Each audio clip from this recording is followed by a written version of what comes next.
అందరికీ నమస్కారం. Welcome to our channel అండి. సో ఈరోజు వీడియో ఏంటంటే టైం టేబుల్ ఎలా వేసుకోవాలి, సో మనం ప్రిపేర్ అవుతున్న ఎగ్జామ్స్కి టైం టేబుల్ ఎలా వేసుకోవాలి అనే వీడియో చేస్తున్నాను. సో యాక్చువల్గా చెప్పాలంటే జనరల్గా చెప్పాలంటే మనకున్న సబ్జెక్ట్స్ ఏంటి అంటే జనరల్ సబ్జెక్ట్స్ ఏంటి అంటే main subjects polity, history, geography, economy, general science, అదే కాకుండా science and technology and current affairs, aptitude and reasoning.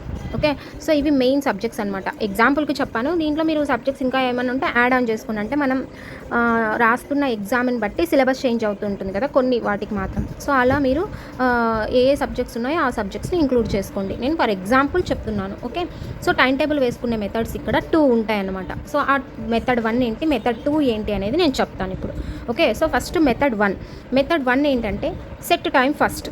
Okay, first time set చేసుకోండి. ఏంటి టైం సెట్టింగ్ అంటే నెంబర్ ఆఫ్ అవర్స్. మన ప్రిపరేషన్కి నెంబర్ ఆఫ్ అవర్స్ అప్రాక్సిమేట్గా అనుకోండి. అంటే నేను 10 అవర్స్ ఎలాగైనా ఏ టైంలో అయినా సరే 10 అవర్స్ చదవాలి అని మీరు ఒక టైం లిమిట్ని సెట్ చేసుకోండి అంతే. ఓకే, సో ఒకరోజు అప్రాక్సిమేట్గా పనిని బట్టి 9 అవర్సే 8 అవర్సే అంటే నెంబర్ ఆఫ్ అవర్స్ డిసైడ్ చేస్తుందా అంటే it is also matters. Okay, number of hours is also matters and ఎంత కన్సిస్టెంట్గా చదివాము ఆ నెంబర్ ఆఫ్ అవర్స్లో అనేది కూడా మ్యాటర్ అనమాట. సో కాబట్టి మెథడ్ 1 ఆఫ్ టైం టేబుల్లో first set time. Okay, so టైంని సెట్ చేసుకోండి నెంబర్ ఆఫ్ అవర్స్. ఓకే, ఇప్పుడు ఫర్ ఎగ్జాంపుల్ నేను 10 అవర్స్ అనుకున్నాను అనుకోండి, లేదు 12 అవర్స్ మీ ఇష్టం. నేను 10 అవర్స్ తీసుకున్నాను. యాక్చువల్గా divide subjects for number of hours. Okay, ఇప్పుడు ఫర్ ఎగ్జాంపుల్ నేనేం చెప్తున్నానంటే మెథడ్ 1లో ఓన్లీ 2 డిఫరెంట్ సబ్జెక్ట్స్ తీసుకోండి. Okay, for example polity and history. Okay, polity and history. So only 2 subjects మాత్రమే తీసుకోండి. మెథడ్ 1 మాత్రం చెప్తున్నాను. ఓకే, తీసుకున్నారనుకోండి. So for example polity and history తీసుకున్నారు. సో ఈ రెండింటిని ఈ నెంబర్ ఆఫ్ అవర్స్కి డివైడ్ చేసుకోవాలి. అంటే మనకు పాలిటీ, హిస్టరీ మాత్రమే ఉండవు కదా, ఓన్లీ కోర్ మాత్రమే ఉండదు. మనకి కరెంట్ అఫైర్స్ డైలీ చదవాల్సి ఉంటుంది, యాప్టిట్యూడ్ అండ్ రీజనింగ్ డైలీ చదవాల్సి ఉంటుంది, అండ్ ప్రాక్టీస్ లేదంటే పీవైక్యూస్ చదవాల్సి ఉంటుంది. సో కాబట్టి ఇలా ఉంటాయి. సో కాబట్టి మనం ఏం చేయాలంటే ఈ ఓన్లీ 2 సబ్జెక్ట్స్ మాత్రమే ఉండవు కదా కోర్ సబ్జెక్ట్స్. సో మనకి కరెంట్ అఫైర్స్ ఉంటాయి, డైలీ చదవాల్సినవి యాప్టిట్యూడ్, రీజనింగ్ ఉంటాయి. కాబట్టి సో అప్రాక్సిమేట్గా మనం ఏం చేసుకోవాలంటే polity, history, current affairs, aptitude and reasoning అంటే మనకి ఎన్ని సబ్జెక్ట్స్ ఉన్నట్టు 1 2 3 4 సబ్జెక్ట్స్ ఉన్నట్టు. ఈ 4 సబ్జెక్ట్స్ని ఈ 10 అవర్స్ తీసుకున్నాం. 10 అవర్స్ తీసుకున్నాం కదా, దీంట్లో 8 అవర్స్ని డివైడ్ చేయండి. ఈ 4 సబ్జెక్ట్స్ని 8 అవర్స్కి డివైడ్ చేసుకోండి. అంటే ఒక్కొక్క సబ్జెక్టు 2 అవర్స్ వస్తుంది. ఇంకా మనకి ఇక్కడ ఈ 10 అవర్స్లో 8 అవర్స్ పోతే ఎంత, ఇంకా 2 అవర్స్ మిగులుతుంది. ఏంది 2 అవర్స్ ఖాళీగా పెట్టారు అంటే ఈ 2 అవర్స్ ఖచ్చితంగా మనము రివైజ్ చేసుకోవాలి. ఈరోజు చదివిండేటివి కానీ, ఎస్టర్డే చదివిండేటివి కానీ, లేకుంటే ఇంకా ఏదన్నా మనకి అర్థం కాని కాన్సెప్ట్స్ ఉంటే ఇన్ డెప్త్ చదువుకోవడానికి కానీ ఆ 2 అవర్స్ అనేది పెట్టుకోవాల్సి ఉంటుంది అనమాట. ఓకే, ఖచ్చితంగా ఖచ్చితంగా అంటే ఇప్పుడు కొన్ని సబ్జెక్ట్స్ ఎలా ఉంటాయంటే 2 అవర్స్ పెట్టుకుంటే 2 అవర్సే అవ్వవు కదా. So it will take more time. అంటే సబ్జెక్ట్ డిఫికల్టీని బట్టి, కాన్సెప్ట్ డిఫికల్టీని బట్టి 2 గంటలు అంటే 2 గంటలే కాదు, కొంచెం ఎక్కువ టైం తీసుకుంటుంది. కాబట్టి మనకి ఈ 2 అవర్స్ అనేది దాంట్లో సరిపోతుంది అనమాట. సో ఇక్కడ నేను ఒక పాయింట్ రాశాను, వెయిటేజ్ ఎక్కువ ఉంది, లేదు కష్టం ఎక్కువ ఉంది అంటే సబ్జెక్ట్ డెప్త్ ఉంది, వెయిటేజ్ ఎక్కువ ఉంది అన్న వాటికి టైం ఎక్కువ తీసుకుంటుంది. ఓకే, టైం ఎక్కువ కూడా పెట్టుకోవాలి మనం. ఓకే, సో టైం ఎక్కువ తీసుకుంటుంది ప్లస్ టైం ఎక్కువ పెట్టుకోవాలి. కాబట్టి ఈ 2 అవర్స్ అనేది దానికి సెట్ అయిపోతుంది. ఓకే, సరే ఇప్పుడు ఎలా ప్లాన్ చేసుకోవాలి అనేది. ఓకే, సో మామూలుగా ఏంటి అంటే మీకు ఒకటి చెప్తాను. సో మార్నింగ్ టు ఈవినింగ్ ఎలా ప్లాన్ చేసుకోవాలనేది నేను మళ్ళీ షెడ్యూల్ వేస్తాను. ఇది మెథడ్ 1 అనమాట. అంటే మెథడ్ 1కి మెథడ్ 2కి డిఫరెన్స్ ఏంటంటే number of subject selection. Okay, method 1లో only 2 subjects core subjects select చేసుకున్నాము. తర్వాత current affairs, aptitude and reasoning అనేది ఇంకా డైలీ మనం చేయాల్సిన పనులు అవి డైలీ షెడ్యూల్ కింద లెక్క. డైలీ ఎలా అయితే భోజనం చేస్తాము అన్నట్టు. Okay, so that is method 1.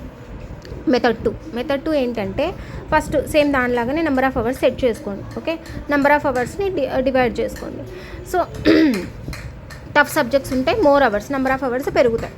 Okay, ఇక్కడ ఎలా అంటే ఇక్కడ 2 సబ్జెక్ట్స్ తీసుకున్నాం కదా మెథడ్ 1లో. మెథడ్ 2లో ఓన్లీ 1 సబ్జెక్ట్ తీసుకోండి. ఓకే, 1 సబ్జెక్ట్ తీసుకుంటే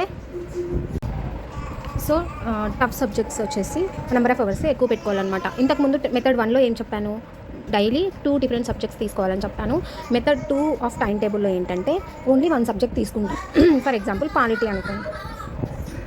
సో పాలిటీ వచ్చేసి ఆ పాలిటీనే 15 డేస్ అనమాట. Okay, so 15 days per each subject. So మనం ఏదైతే సబ్జెక్ట్ సెలెక్ట్ చేసుకున్నామో ఆ ఒక సబ్జెక్ట్ 15 డేస్లో కంప్లీట్ చేసేసేయాలి అని టైం టేబుల్ వేసుకోవాలి. దానికి తగ్గట్టు ప్రిపరేషన్ అనేది చాప్టర్ వైజ్ డే 1 ఎన్ని చాప్టర్స్, డే 2 ఎన్ని చాప్టర్స్ అనేది ఉంటుందన్నమాట. నెక్స్ట్ మార్నింగ్ అవర్స్ ఫ్రెష్నెస్ ఎక్కువ ఉంటుంది కాబట్టి 4 సబ్జెక్ట్స్ అనేవి చూస్ చేసుకోండి. ఓకే, సో మార్నింగ్ లేస్తూనే మనకి మైండ్ ఫ్రెష్గా ఉంటుంది కాబట్టి అప్పుడు కొంచెం డెప్త్గా ఉండే సబ్జెక్ట్స్, కొంచెం టఫ్గా ఉండే సబ్జెక్ట్స్, డిఫికల్ట్గా ఉండే సబ్జెక్ట్స్ని సెలెక్ట్ చేసుకోవాలి. ఆఫ్టర్నూన్ టైమ్స్ అంటే మనకి ఆఫ్టర్ లంచ్ అంటే 1 o'clock తర్వాత, లంచ్ తర్వాత ఏమైపోతుందంటే మనకి కొంచెం డిజీనెస్ అనేది వస్తుందన్నమాట. అంటే మనకి కొంచెం 1 hour అలా రెస్ట్ తీసుకున్నా కూడా ఆఫ్టర్నూన్ టైమ్స్ అంత మైండ్ ఫ్రెష్నెస్ అనేది కొంచెం తక్కువ అనిపిస్తుంది. సో కాబట్టి అలాంటప్పుడు ఏం చేయాలంటే క్వశ్చన్ పేపర్స్ తీసుకొని క్వశ్చన్ పేపర్ అనాలిసిస్ చేయండి. మార్నింగ్ చదివిన సబ్జెక్ట్స్ కానీ, లేకపోతే ప్రీవియస్ ఎప్పుడైనా చదివిన సబ్జెక్ట్స్ కానీ అవన్నీ క్వశ్చన్ పేపర్స్ అనాలిసిస్ చేయండి. లేదంటే ఏమైనా టెస్ట్ ప్రాక్టీస్ చేయండి. ఫ్రీ టెస్ట్ ఉంటే ఫ్రీ టెస్ట్, మీరు ఏదైనా మాక్ టెస్ట్ తీసుకుంటే మాక్ టెస్ట్ అయినా మీరు ప్రాక్టీస్ చేసుకోవచ్చు. ఓకే, నెక్స్ట్ ఈవినింగ్ టైమ్స్ వచ్చేసి కరెంట్ అఫైర్స్ చదవాలి. Evening times current affairs, night వచ్చేసి రివిజన్. సో ఈ విధంగా మెథడ్ 1 యొక్క టైం టేబుల్, మెథడ్ 2 యొక్క టైం టేబుల్స్ అనేవి చూసాం. సో ఇప్పుడు ఒక డేని ఎలా ప్లాన్ చేసుకోవాలి అనేది చూద్దాం. సో కొంతమందికి వచ్చేసి అర్లీ మార్నింగ్ టైమ్స్ నిద్ర లేచి చదివే అలవాటు ఉంటుంది. అది కొంతమందికి అలవాటు ఉంటుంది. కొంతమందికి వచ్చేసి నైట్ టైం అంతా చదివేసి మార్నింగ్ కొంచెం రెస్ట్ తీసుకుంటారనమాట. అలా మన కన్వీనియంట్ అనమాట. మీకు ఏ విధంగా అయితే ఉంటుందో ఆ కన్వీనియంట్ ప్రకారం మీరు టైం సెట్ చేసుకోండి.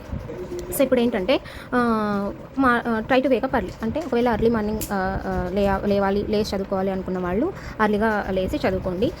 సో దాంట్లో వచ్చేసి ఎన్ని గంటలకు లేయాలి ఏమి అనేది మీ పర్సనల్, బట్ నేను ఒక ఓవర్వ్యూ ఇస్తున్నాను. దీన్ని బట్టి 1 hour 2 hours అటు ఇటు అవుతుందన్నమాట. So 5:30 to 7:30 that is about 2 hours అనమాట. సో ఆ 2 hours కోర్ సబ్జెక్ట్ ఒకటి plus ½ hour news paper compulsory. అది ఏ న్యూస్ పేపర్ మీరు ఒకసారి ఒక 2 to 3 days ఒక 2 different పేపర్స్ని సో మీరే డిసైడ్ చేసుకోండి. ఏ న్యూస్ పేపర్ చదవాలి అనేది మీరే డిసైడ్ చేసుకోండి.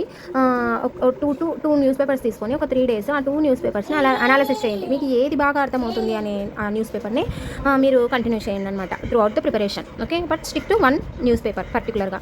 So morning 5:30 to 7:30. సో మనకి ఏమవుతుందంటే కోర్ సబ్జెక్టు తీసుకోండి ఒకటి. ఓకే, సో ఆ కోర్ సబ్జెక్టే చదవండి morning times. So next 7:30 to 9:30. 7:30 to 9:30. So 9 or 9:30 ½ hour అటు ఇటు నేను చెప్పినట్టే అనేం కాదండి. ఇది కంప్లీట్గా ప్రతి ఇండివిజువల్కి డిఫరెన్స్ ఉంటుంది. బట్ జస్ట్ ఎలా టైం టేబుల్ ఒక డేకి ఎలా ప్లాన్ చేసుకోవాలనేది మనకి కొంచెం అంటే అవర్ వేసుకోవాలా ప్లానింగ్ అంటే అవర్ వేసుకుంటేనే మనం కన్సిస్టెన్సీగా చదువుకోగలుగుతాం. లేదంటే కన్సిస్టెన్సీ అనేది ఉండదన్నమాట. Okay, so 7:30 to 9:30 continue reading core subjects. ఇదే కోర్ సబ్జెక్ట్ కంటిన్యూ చేయండి చదవండి. Next 9:30 to 10:30 break. సో మామూలుగా కొంతమంది 2 hours చదివి 1 hour బ్రేక్, లేదంటే 2 hours చదివి 10 minutes బ్రేక్, 3 hours చదివి 1 hour బ్రేక్, 3 hours చదివి ½ hour బ్రేక్. ఈ విధంగా బ్రేక్ తీసుకునే టైమింగ్ని బట్టి, అంటే మీరు సెట్ చేసుకున్న నెంబర్ ఆఫ్ అవర్స్ని బట్టి మీరు ఏ విధంగా బ్రేక్ తీసుకోవాలి అనేది అది మీ చాయిస్ అనమాట. బట్ నేను ఇక్కడ 1 hour ఇచ్చాను. ఓకే, సో నెక్స్ట్ 10:30 to 1 చదవాలి. ఏంటి again core subject. Okay, core సబ్జెక్టే. Next 1 to 2:30 lunch break. Okay, lunch break as well as rest. Lunch అంటే ఒక ½ hourలో లంచ్ అయిపోతుంది. బట్ మనకి 1:30కి లంచ్ అయిపోయినా కూడా 1:30 to 2:30 మనకి 1 hour టైం ఉంటుంది కాబట్టి ఆ 1 hourలో మనము we can take rest. Okay, so next 2:30 to 3 అప్పుడు కూడా రెస్టే. నెక్స్ట్ 3 to 4:30 నేనేం చేస్తున్నానండి, ఇక్కడ స్లీప్ అని ఉంది కదా, ఇక్కడ మీరు ఏం చేస్తారంటే ఇక్కడ ఫర్ ఎగ్జాంపుల్ మీకు తగ్గట్టుగా ఇక్కడ టైం వేస్ట్ ½ hour అనిపించింది అనుకోండి, పీవైక్యూ అనాలిసిస్ చేసుకోండి. ½ hour ఖచ్చితంగా ఆఫ్టర్నూన్ పీవైక్యూ అనాలిసిస్ ప్రాక్టీస్ అనేది ఇంపార్టెంట్ అనమాట. ఓకే, సో అది మాత్రం ఈ టైమింగ్లో మీరు సెట్ చేసుకోండి. Okay, next 3 to 4:30 aptitude and reasoning. Okay, కొంతమంది ఏం చెప్తారంటే ఆప్టిట్యూడ్ అండ్ రీజనింగ్ మార్నింగ్ సెషన్స్లో చదివితే, అంటే మ్యాథమెటిక్స్ కాబట్టి మార్నింగ్ సెషన్స్ అయితే అంటారు. బట్ మనకి మార్నింగ్ సెషన్ కోర్ సబ్జెక్ట్స్కి వెరీ ఇంపార్టెంట్. సో అందుకనేసి నేను 3 to 4:30 aptitude and reasoning 1.5 hour పెట్టాను. మీకు 1.5 hour అంటే 1.5 hour సరిపోదు. 2 hours అనుకుంటే ½ hour ఎక్స్ట్రాగా యాడ్ చేసుకోండి. నెక్స్ట్ 4:30 to 5:30 బ్రేక్ ఇచ్చాను. ఈ 4:30 నుంచి 5 వరకు మీరు 3 to 5 వరకు పెట్టుకోండి ఆప్టిట్యూడ్ రీజనింగ్. బ్రేక్ ఒక ½ hour తీసుకోండి. Okay, next 5:30 to 8 current affairs. Okay, current affairs చదవండి. 2.5 hours. నెక్స్ట్ 8 to 9 ఇది డిన్నర్ టైం. సో దీన్ని మనం స్కిప్ చేయకూడదు. 8 to 9 లోపు డిన్నర్ చేసేసి కొంచెం రెస్ట్ తీసుకోవాలి. తర్వాత 9 నుంచి అప్ టు స్లీప్ అని ఎందుకు రాశాను, పర్టికులర్గా 10, పర్టికులర్గా 11, 12 అని రాయలేదు అంటే కొంతమందికి అర్లీగా ఇప్పుడంతా చదివింటారు, అలసిపోయి త్వరగా పడుకునే వాళ్ళు ఉంటారు, ఇంకా క్యాపబిలిటీ ఎక్కువ ఉన్న వాళ్ళు ఇంకా చదవాలనుకుంటారు. సో 9 నుంచి ఎంతవరకు మీకు వీలైతే అంతవరకు మీరు ఏం చేయాలి అంటే చదువుకోవాలి ఏంటి అనేది. ఇప్పుడు కోర్ సబ్జెక్ట్ ఒక 2 సెలెక్ట్ చేసుకుంటే ఇంకొకటి, లేదంటే ప్రాక్టీస్ చేయండి. ప్రాక్టీస్ టెస్టులు తీసుకోండి, మార్క్ టెస్టులు తీసుకోండి, previous year question papers. Practice is very very important. Sleeping time కాబట్టి ఖచ్చితంగా మనకి ఏమైపోతుంది, ప్రాక్టీస్ చేస్తూ ఉంటే ఇంకా ఫర్ ఎగ్జాంపుల్ నిద్ర వచ్చింది అనుకోండి, మనము క్లోజ్ చేసేయచ్చు అనమాట ఆ సబ్జెక్ట్ అక్కడికి. Okay, so up to 10 o'clock or 11 o'clock depends upon the capability. Okay, revision చేసుకోండి, లేదంటే యూట్యూబ్ క్లాసెస్ వినండి. ఇప్పుడు మీకు ఈరోజు సబ్జెక్ట్ ఉంది, ఈరోజు సబ్జెక్ట్ ఫర్ ఎగ్జాంపుల్ పాలిటీలో ఫండమెంటల్ రైట్స్ చదివారనుకోండి. ఓకే, ఈ ఫండమెంటల్ రైట్స్కి ఏమవుతుంది, టెక్స్ట్ బుక్లో చదివారు, నోట్ మేకింగ్ చేశారు, ఇంకొక టెక్స్ట్ బుక్లో ఇలా ఒక కాన్సెప్ట్ ఈ రోజుకి ఫండమెంటల్ రైట్స్ కంప్లీట్ అయిపోయింది. ఓకే, దీనికి సంబంధించి పీవైక్యూస్ కూడా కంప్లీట్ అయ్యాయి అనుకుందాం. అవ్వకపోతే పీవైక్యూస్ తీసుకోండి. అవ్వలేదు అన్నప్పుడు ఇదే ఫండమెంటల్ రైట్స్కి సంబంధించి యూట్యూబ్లో ఏదైనా ఛానల్లో సెర్చ్ చేసుకొని ఇంకా ఏమైనా ఇన్ఫర్మేషన్ ఉంటుందా అనేది కొంచెం మైండ్కి, లేదంటే మార్నింగ్ నుంచి చదివిండేది ఇంకొకసారి రివైజ్ అయినట్టు ఉంటుంది. వేరే వాళ్ళు చెప్తే మనకు మైండ్ ఎక్కేది ఇంకా కొంచెం బాగుంటుంది అనమాట. సో కాబట్టి మార్నింగ్ నుంచి చదివిండేది మీరు యూట్యూబ్లో చదివారనుకోండి నైట్ టైమ్స్. సో అప్పుడు ఏమైపోతుందంటే బాగా గుర్తుండిపోతుంది అనమాట మార్నింగ్ అంతా చదివిండేది. So this is the methods I follow for time table అనమాట.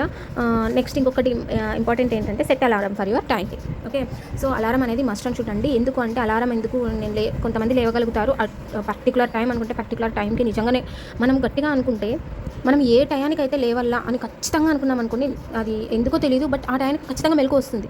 సో అలా అయినా ఫాలో అవ్వండి. లేదు అంటే అలారం అయితే ఖచ్చితంగా పెట్టుకొని అలారం ఫాలో అవ్వండి. టైం కూడా మొబైల్లో టైం సెట్ చేసుకోండి. ఓకే, సో ఆ టైం ప్రకారం అలారం పెట్టుకోండి.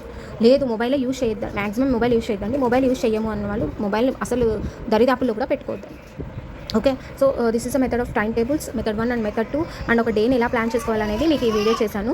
సో ఇది ఇంట్లో ఉన్న వాళ్ళకి, అంటే ఇంట్లో కూర్చొని ప్రిపేర్ అయ్యే వాళ్ళకి ఇది యూజ్ అవుతుంది. సో తర్వాత వర్కింగ్ ప్రొఫెషనల్స్ కానీ, హోమ్ మేకర్స్కి కానీ, హౌస్ వైఫ్స్కి కానీ ఇలా వాళ్ళకి ఒక సపరేట్గా టైం టేబుల్ అనేది, షెడ్యూల్ అనేది వేశాను. సో ఆ వీడియో నెక్స్ట్ చేస్తాను. సో థ్యాంక్స్ ఫర్ వాచింగ్ అండి. బాయ్.